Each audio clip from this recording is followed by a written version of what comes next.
Hi guys, and welcome to the channel. Today guys, we're going to go through and discuss how I decide on ranking up, who to pick for ranking up a new champ. But first, I'm just going to tell you just quickly, my next video will be, how to choose, should you rank up a 5-star to 565 or a 6-star to rank 2. So if you don't want to miss on that, be sure and hit the subscribe button. Okay, back to this one now.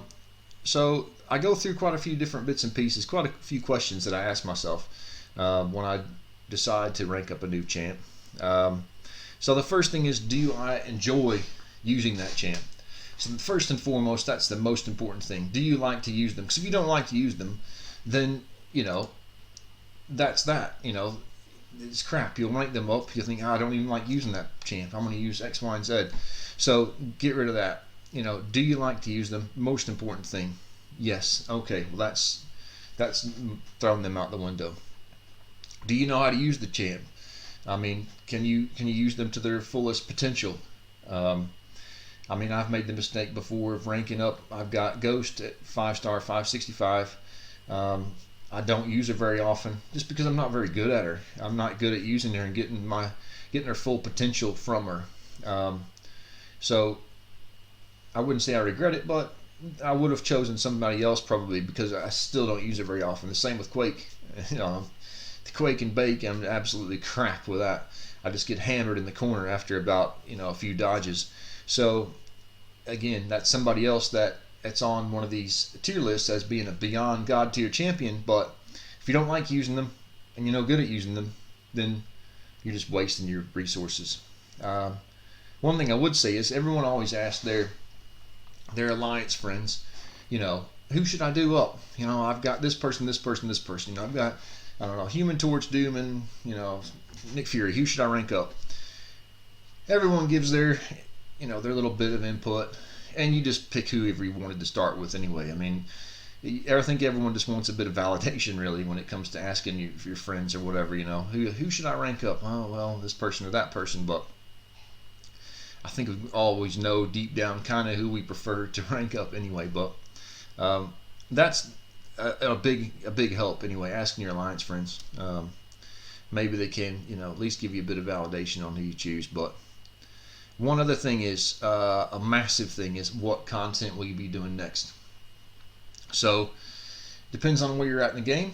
If you're like a lower level player or a trying to become uncollected, or someone that say just finished Act 5 and are going to start trying to tackle some of the variant content.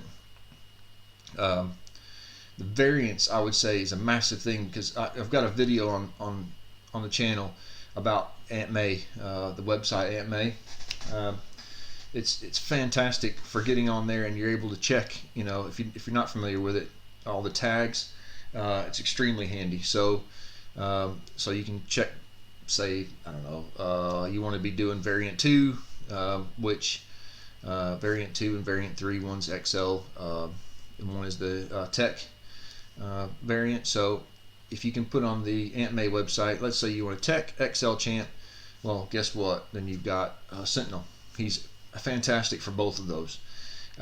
He'd also be good for the villain variant that was just out not long ago. So there's certain champions. All I'm saying is you can use them across multiple pieces of content. So across multiple variants, you could probably use, like, say, Warlock would be good for 2 or 3, maybe 4 of the variants. Plus you've got, you can use them in story, alliance quest, alliance war, all these different pieces of content. Whereas if you had someone like Aegon, you might not use them in so many different bits of content.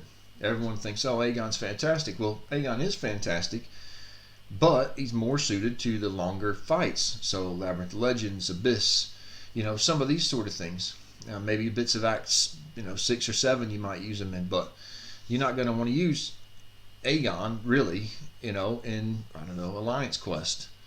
Or maybe the variants. He's not going to be some of the best options, where Venom or someone like that would be an extremely good option for loads of the variants, for story and bits and pieces like that. So the people, if you got limited resources, those champs that you can use across multiple pieces of content, that's the ones you want to go for. So what I would say is just a bit of a summary is, you know, do you like to use the champ? That's first and foremost.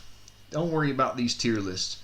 If someone's, you know, beyond God tier, solid God tier, whatever God tier it is, or they're just middle of the road, but you really enjoy playing them, you know how to use them inside out, it's going to be a much, much better rank up choice for you than someone that's beyond God tier.